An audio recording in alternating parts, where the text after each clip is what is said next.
The Butterfly's Dream by Kerber's 314, Chapter 36, Purgatory 1. Just say it already. Wagging a casual conversation as they carried on genocide with their blades. Say what? With exasperation more than concern, she rolled her eyes and turned on her heel, letting loose a blizzard against the surge of assorted grim. First rank froze in the waist-high berm, but were instantly surpassed by the never-ending flood of hatred with uncaringly scrambled over their brethren. You know what I mean. Let's just get it over with. Dashing in front of his reluctant partner, he swept across the length of her construct with his own salvo of fire dust, which erupted as soon as they came into contact. The quick freeze and subsequent expansion sent frozen shrapnel every which way, cutting Grim down like a lawnmower, but also hurtling towards the two of them. Standing straight to face the woman, he moved his great sword along the length of his back to deflect the ice splinters to either side. I admit, standing close to with his rough hem form for nearly pressed up against her, his voice came breathy and hot from the recent exertion. I have loved you unconditionally from afar, since first you graced me with your magnificent blade and slew me with your unforgivable beauty. I don't believe this. You're even more insufferable when you're drunk. Insufferable than when you're drunk. Winter screamed at disbelief, even though she was currently close enough to confirm the lack of any alcohol on his breath. Well then, wisely distancing himself from the irritated woman, Crow closed a drastically less menacing Alpha Ursa lumbering towards them, so large its back was scraping the arcane transept, and the ground shook as it ambled. I really am at a loss as to what you want out of me. Twirling his blade once, when it came around, it was in a similar shape to the weapon his niece used to tote around on a daily basis. He leaned back casually, avoiding the brutish beast's claws as it swept at him. Disarming easily and literally, he smirked in the face of its enraged cry. Winter leapt over him to finish the beast in a single well-placed blow. Quit messing around! Shrugging off her glare, they both turned around to see a squad of Atlesian knights armed with reinforced riot shields forming a phalanx in the hallway. Just say it already! What? More growl than playfulness in his question, he and his ally charged straight at the enemy lines, one going high, the other low. I really have no idea what you're talking about. Crow's sight snuck underneath the ballistic plexiglass wall, toppling the pre-programmed soldiers just in time for them to let loose a salvo which impacted uselessly against the ceiling. As they fell, though, additional machines were revealed moving in to take up ranks. They barely had time to get a bead on the grizzled huntsman before a white shadow descended and cut them down like raw recruits. Ugh, you are so petty! Shaking her head disappointedly, Winter crossed her arms and glowered at the huntsman. Hurry up and say I told you so already. Really? That's what you think? It was Crow's turn to roll his eyes as he turned away to disguise his action. This action, he kicked an android's severed head like a can. And I'm the petty one, he mumbled to himself. He whispered, however, could be heard clearly echoing in the empty room. Already at wit's end, Winter turned on her heel and marched straight to him, stepping over the dismembered remains of the wind-up soldiers once under her command. Before she could reach him, though, the entryway burst open in an orange ball of flame and hailstorm of razor-sharp debris. The hand stretching out to accost him instead latched onto his shoulder, then threw both flat against the stone floor. Now thoroughly deaf from the concussive blast, they lifted their heads up cautiously to see just what had interrupted their friendly argument this time. In the gaping maw, which used to be Beacon's front entrance, stood no less than 5 Paladin anti-armor mechs, crowded shoulder to shoulder, but rapidly filling in to occupy the grand hallway, forcing Winter once again to suffer under the humility of irony. Now? All but begging. Nope, everything but teasing. Without pausing to grumble, Winter leapt to her feet and instantly used her semblance to summon a champion in her steed. Appropriately enough, another paladin trudging its way out of the glyph, stepping carefully out over its mistress. I think you might have miscounted. Crow received a stink eye in return for his observation. Not another peep out of you until you say it. While Crow threw his hands up in surrender, Winter threw hers up as if commanding a great performance. Paladin of both allegiances arming their weapons. The chaos confined in that space lasted all of about 20 seconds, but felt as long as the entire night thus far. High-energy lasers ripped through stone and metal, echoing shrieks throughout the entire school. A temporary masterpiece was painted with vibrant blues and greens, angry reds, tearing it all up again in a single moment of fury. Somewhere in the midst of all the dizzying crossfire, Winter summoned to come to the fusillade, but even as its Swiss cheese form faded away, the other automata never paused in their unrelenting assault. The shooting did peter out after a while, and only when it had did its summoner realize that she had been forcibly torn from the line of fire and hidden behind a barely standing pillar, the spot she once occupied, a charred and smoking crater. Why do you have to be so damn childish? Not bothering to remove her hand from the one that dragged her to safety, she sighed wearily as the three remaining mechs turned their guns on them. I was wrong, and I just don't want you to be able to lord that over me. Looking down at her with his oddly somber gaze, she felt every bit her foolishness. Do you really want those to be the last words you hear? Only smirking in response. Kinda. Shame though it was, considering they had just reached a point of understanding. They looked at one another as the guns hummed a crescendo, unearthly glow at the end of the tunnel. Nah, as one they turned, brandishing their respective weapons and charged. Over their shoulders whizzed three daggers, which flew down the barrels of the charging cannons. Once again, the huntsmen and huntress found themselves thrown to the ground from a combined detonation which rocked the school footing. What now? One observer after another popping up, keeping them from making their way to the underground chamber where the Fall Maiden lay dangerously asleep.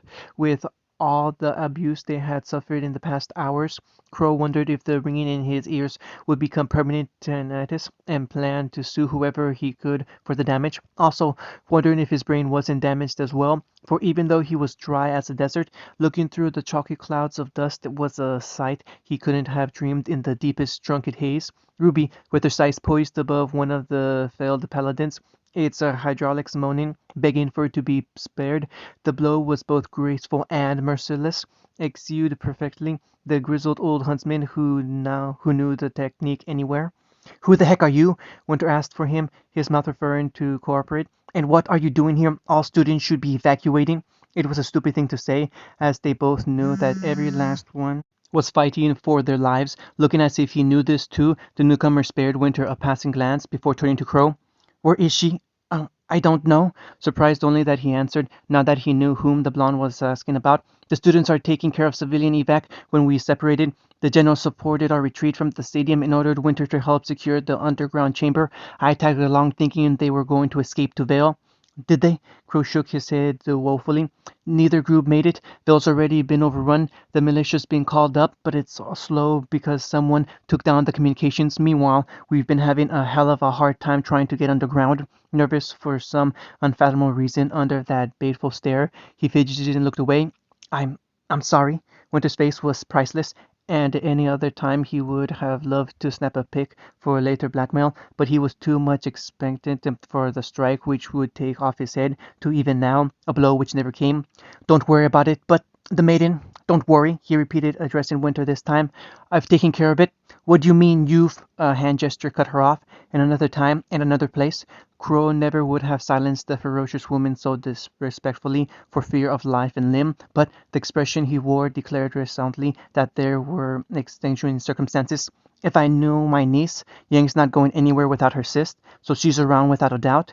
Unvoiced suspicion about who this young man was were confirmed the moment their eyes met, and the Crow searing high on foreign horizons. Find Yang, and you'll find Ruby. Got it? In a flash, he was gone, leaving only the perfect destruction to let the two know he'd ever been there. Hey, Winter. What? Smirking, Crow continued to look out through the gaping hole and into the open night. I told you so. I told you from the beginning, again with the disappointment, a most granting tone from someone she could honestly confess she hated. I knew it too. I could see it in your eyes. Your every action was committed knowing that it would be your last, yet you fought on anyway. As a human, you are predictable. It was a first time for her, not that impotent feeling of helplessness, but the crackling, churning of fiery rage deep within that threatened to burn its way out of her chest. There was no outlet for it though, as she lay face down in a soiled puddle, unable to move. Boxing in that anger was a fat layer of numbness, her body nothing but a useless vessel for her unrestrainable will, much like Penny, who hung there inert at the end of his blade, a lifeless doll with her strings cut. Still, I must admit, I am a tad surprised. Inspecting the cold husk with infuriating detachment, the man called Toby brought the android close until he could look into her ridged face as her neck hung limply. For having just met, you two worked in concert rather well. I'd still like to know if it was you or the machine who realized the weakness of the Sharingan in this universe. No matter, Lowering his sword, he allowed Penny's limbless body to slide off his blade and roll across the ground. Coming to rest, her hollow green eyes stared up at the cloudy night sky, which lent her its tears. Crying seemed to be all Ruby could do at that point, but she wasn't about to shed any for herself, even as Toby calmly approached her prone form. It is something to note, however, whereas the elemental nations have the five great shinobi villages, numerous minor ones, and those to the east, this world only has the four kingdoms, weaker beings working together more cohesively perhaps, forced to rely on one another for survival. It furthers my own theory that the greater strength possessed by individuals, the more freedom of choice, and the more likely they are to assert their will on others. Hence, a world of peace is one in which no one has any choices, and the only will is that of the entire population, working towards sustaining one singular goal, the continuation of life. Her weapon lay not far from her hand, and if she could but muster enough strength to twitch towards it, she might lash out and strike him as he came to crouch over her. That one condescending red eye nailed her to the ground. At the same time it prickled her to action. Haven't seen this world. Now I wonder, could you imagine a universe where no human possessed extra powers beyond their hands and minds? How close to perfection must a place like that be? Millions of weaklings like ants all toiling together in harmony, afraid to step out of line because everyone is just as powerful as the next? Why, I bet a place like that could even reach the stars if they so desired. Relaxing in his monologuing, Toby tilted his mask towards the sky, but all that he could see, even with the Mangekyo Sharingan, was a curtain of gray. What was that? Heedlessly, he leaned an ear towards the girl with her mouth towards the ground. I said, she mumbled, trying to bite her own tongue, that you're full of crap. Somehow she managed to maneuver her chin so that she could glare up at the man with eyes like liquid mercury. First off, people aren't like that. There's going to be mean and nice people no matter how powerful they are. Secondly, speculating about that kind of thing is pointless because we're talking about your world and mine. And third, you're the one enforcing his will on others, so nothing you say actually means anything. Resting after the painful but necessary exertion, Ruby allowed her head to drop again as she waited for his reply. It felt like a lifetime while she could feel his scrutinizing gaze on the back of her head. She tried to drown out that sensation with the pitter-patter of rain slowly fading away as the dawn drew closer and closer. Sopping shoulders shrugged. You might be right. He stooped again to pat her soaked head, and more than ever she wished she could move but an inch to bite off his wrist, futile though it was. However, just because I'm a hypocrite doesn't mean I'm wrong. In fact, it's because I have this power and I have been given this opportunity that I must see things right. Believe it or not, I was like you once. You were never like me. So surprised was he by the outburst that he couldn't react when the blunt tip slammed straight into his mask. More than just sending him stumbling back, it actually succeeded in inciting a mean crack with like frozen lightning to spread across its surface. And if the trickle of blood leaking out from where out were any indication, managed to strike a profound blow. I'm tired of everyone thinking they know me. One on unsteady legs, she stood, but standing she was, arms limp but grip tight on the bludgeon. Tired of being told what I am, like they can just read me like a chart. Humans aren't that simple. The next step was no sturdier than the first, but at least it was in the right direction. Somebody programmed Penny. I know. Shaded by somber tresses, she glanced at her fallen comrade. But I doubt even they knew how she'd turn out, what she'd do with the life they gave her. Life not prettily extinguished, earthly remains all that were left. However, they were. Whoever they were, they wanted it that way. Someone out there loved her and created her from that love. I know because I loved her too, even if I just met her. Having recovered, Toby stood and watched the girl curiously, uncaring for the chips grudgingly falling away from his facade. That's what love is, you know. Desperately, she smiled wearily after having done it far too much and still far too little. It's unpredictable, much like the strike at his head, which he dug underneath, millennia of evolution forcing that action rather than his other abilities. But what sort of logic and chemistry defined this girl who stood up again and again after being finished? And everyone out there who's alive is filled with it. Trying to make it rational or put it into words is useless. No script or story can contain what it is.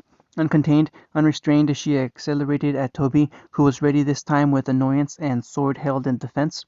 If you were ever human, while letting the blow pass through him, he readied his counter, raising his arm high overhead. You've forgotten that! Toby's strike was disregarded just the same as it passed straight through the crimson streak. Behind the mask, his eyes widened as a second ruby appeared in the wake of the first, lashing out and shattering his wrist. Ignoring the after image, he shot his other hand out to try and grab the speedy girl, only to be foiled yet again. Enough! Erupting with this word along with a wooden lattice that sprouted up around him. Toby took a deep breath to curtain his rising anger, now that he was temporarily protected by that annoying gnat. It's never enough! Having to evacuate his own hidey hole when it turned to pulp in front of him. Even the chakra reinforced wood shattered like a castle of sand. In fact, the chakra imbued in the technique seemed to respond to whatever stimulus Ruby gave it, a chain reaction forcing him to retreat into the stage before he was pulverized. Intangible though he was not immune to shock as the ground opened up around him as the Tawiki girl unloaded a full complement of dust rounds at him.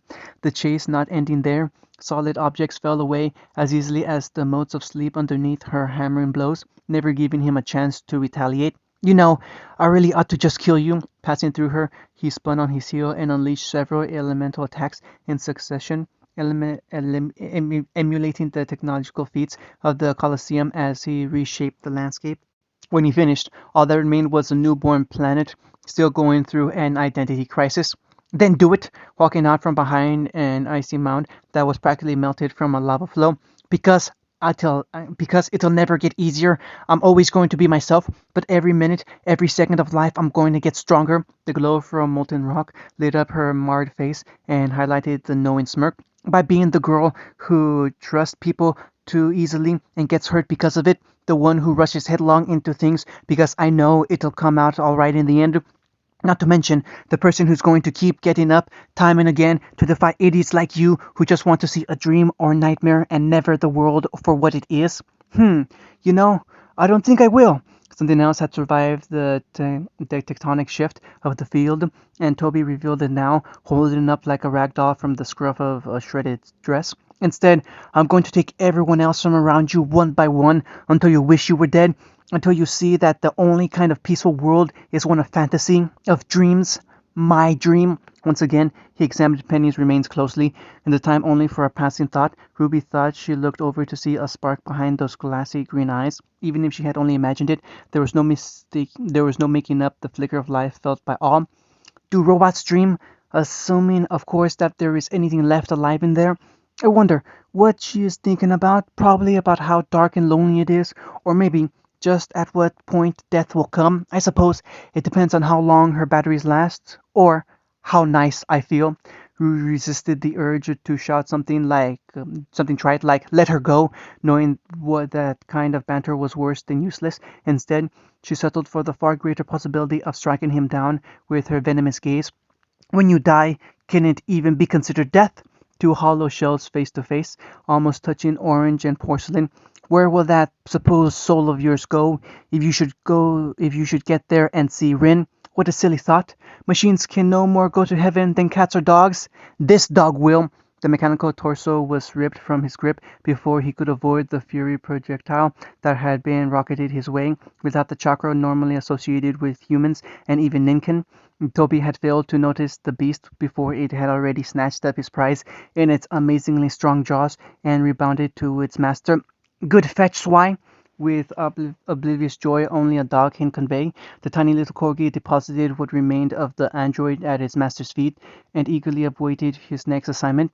The blond huntsman, however, looked not at his faithful hound, or even the obvious antagonist, but at a face he remorselessly admitted he hardly recognized anymore. "Hey, Ruby!"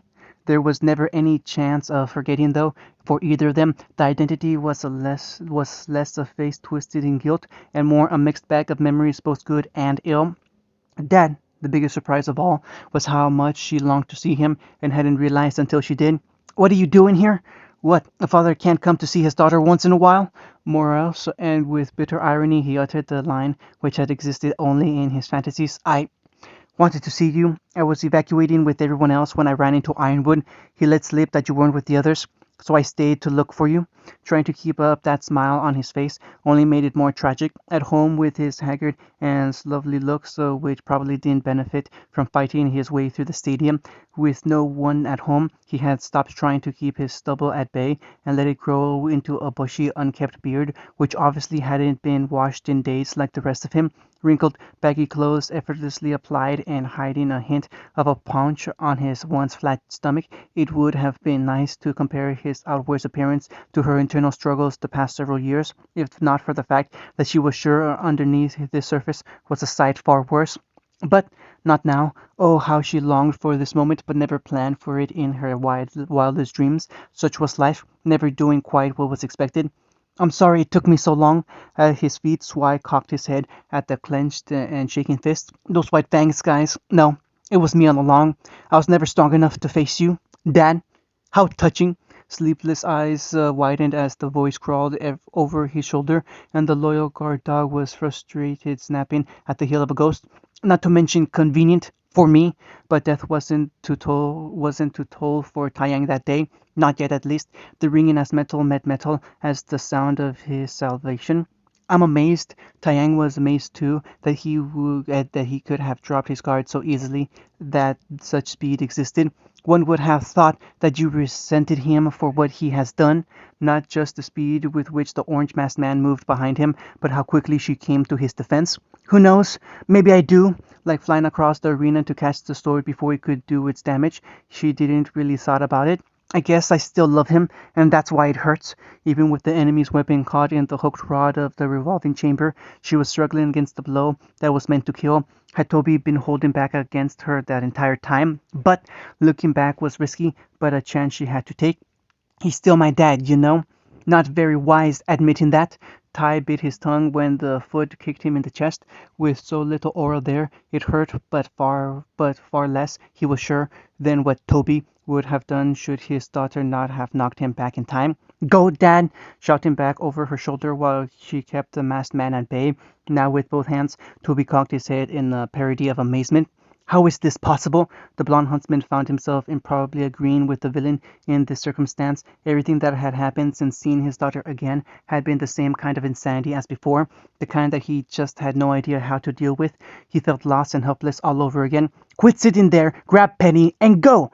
If her father could only know that she was just as blind as he was, doing whatever came naturally, like taking one breath after the next. Catching Toby's wrist had been the idea, but not part of the plan. She never expected it to succeed. There was never a part two, and just another choice to make.